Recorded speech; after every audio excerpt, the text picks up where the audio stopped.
কিছুদিন আগেও মুয়ে থাই নামটা বাংলাদেশের মানুষের কাছে ছিল প্রায় অজানা। কেউ জানতো না এই লড়াইয়ের ভাষা, না জানতো এর কৌশল। কিন্তু সময় বদলেছে। এখন বাংলাদেশের তরুণদের মধ্যে মুয়ে থাই নিয়ে আগ্রহ, অনুশীলন আর স্বপ্ন সবই বেড়েছে।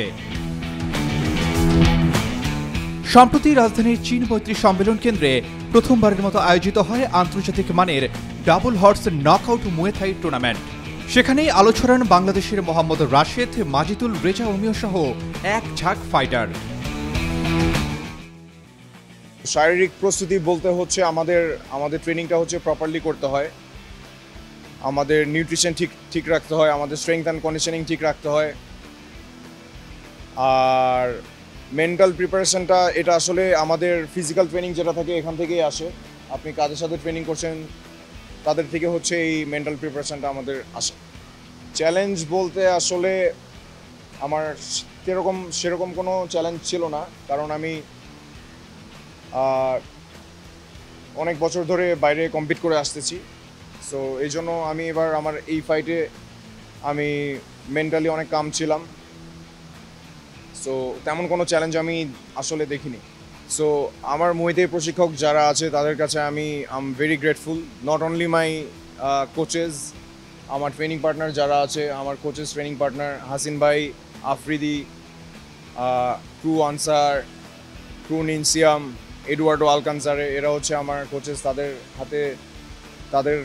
তাদের হাতেই আমার মুয়ে থাইয়ের যাত্রা শুরু। সো আমি তাদেরকে অনেক আমার হার্টফেল থ্যাঙ্কস জানাই যে আমাকে এভাবে ট্রেনিং করানোর জন্য। অলসো একটা জিনিস হচ্ছে Muay Thai it's a very expensive একটা sport, but I never paid a penny for the training. যে কোচের সাথে আমি ট্রেনিং করছি আমার কখনো তাদেরকে পে করতে হয়নি। এই টুর্নামেন্ট কেবল কয়েকজন বিজয়ীর গল্প নয়, এটা বাংলাদেশের মার্শাল আর্টে একটি মাইলফলক। একসময় যা থাইল্যান্ডের গল্প ছিল, এখন তা বাংলাদেশের উঠোনে। আমার ওয়াকিং ওয়েট থাকতো অ্যাকচুয়ালি 80 কেজি। সো যেখান থেকে আমার 7.5 কেজির মতো কমাতে হয়েছে ইন আ স্প্যান অফ 1 থেকে 2 উইকের মধ্যে। So it was really challenging and I am happy for what I did, and my plan was to knock him out, and I went through the plan, and my team, Zulkan, they helped a lot. Ria, my whole team, Omio, Rashid bhai, Hasim bhai, Isar bhai, everyone, Iyad, Afidi bhai, Elvin, every member of my team, and I feel really good, alhamdulillah. Fit রাখার জন্য I had to go through a lot, diet plan ঠিক রাখা, training করা, at the same time office যাওয়া, অফিসের কাজ করা is not really easy. So ধরেন routine, discipline is everything. Discipline ঠিক থাকলে এগুলো মেনটেন করা পসিবল। সামনে আমার লক্ষ্য more profiles and playing in the IFMA so that I get more experience and playing in the UFC inshallah one day.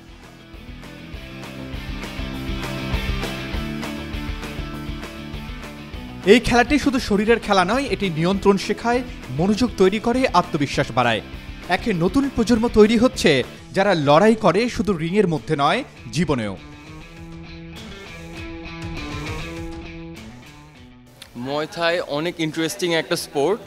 বক্সিংয়ে যেরকম শুধু পাঞ্চেস আছে, মুয়ে থাইতে punches, elbow attacks, knee attacks and weak also kick with our shin, the hardest part of the shin. So Muay Thai অনেক বেশি interesting আর brutal একটা sport, but this is the future. Okay, this is more fun and interesting than boxing. So I believe যে Muay Thai will surpass boxing in Bangladesh.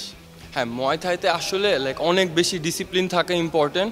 মুয়ে থাইতে you can not just lack of ট্রেনিংয়ের টাইমে আপনার serious থাকতে হবে, discipline থাকতে হবে, you can not skip training. But খাওয়া দাওয়া অ্যান্ড স্লিপটাও অনেক ইম্পর্টেন্ট। এরকম না যে অনেক অ্যাথলিটস আছে যারা খাওয়া দাওয়া, ডায়েট অ্যান্ড স্লিপটা ইগনোর করে, বাট স্লিপ আর খাওয়া দাওয়া, ডায়েট অনেক important part of training.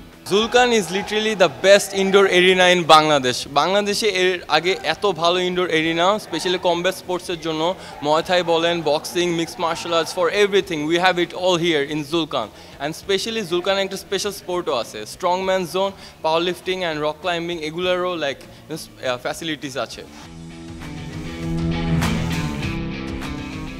Rashed বা অমিয়র জয় আমাদের চোখ খুলে দিয়েছে। মুয়াই থাই এখন বাংলাদেশের রাস্তায় পরিচিত শব্দ। যখন আমরা শুরু করি মুয়াই থাই তখন থেকে এখন ইজ 100 টাইমস মোর ডিফারেন্স এখন। সো 100% এটা অনেক বড় একটা স্পোর্ট হয়ে যাবে। যারা যারা খেলা দেখতে গেছে তারা জানে যে থ্রিলটা কি।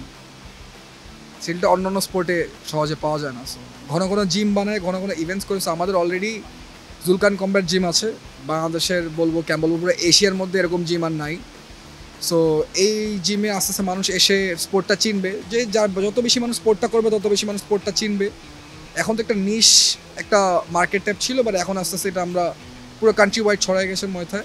আমাদের জুলকানের রূপে যে একটা স্টেডিয়াম আছে, এখানে যদি আমরা আরও ইভেন্টস করি ফিউচারে, আমি প্রিটি শিওর এটা বাংলাদেশে will be one of the power house events, one of the most popular events, because এটা অনেক থ্রিলিং একটা event. Most decked out gym আমাদের বাংলাদেশের, জিম বলতে কম্ব্যাট জিম। সো এখানে MMA, Muay Thai, kick boxing, BJJ, all kinds of martial arts শেখানো হয়। এখান থেকে ইনশাআল্লাহ নেক্সট 4-5 ইয়ার্স আমরা সব ধরনের চ্যাম্পিয়ন দেখবো। আমাদের গোল UFC 1 চ্যাম্পিয়নশিপ, বড় বড় এরকম অর্গানাইজেশনে ইফমা গোল্ড মেডেল এরকম আনার পরিকল্পনা। যারা কখনো ভাবেনি তারা থাই ফাইট করবে, আজ তারাও প্রস্তুত, শুধু মারতে নয়, দেশের নামও তুলে ধরতে। Arman Ali, Daily Sun. For more updates, follow us on Facebook, subscribe our YouTube channel, get the latest update on www.daily-sun.com.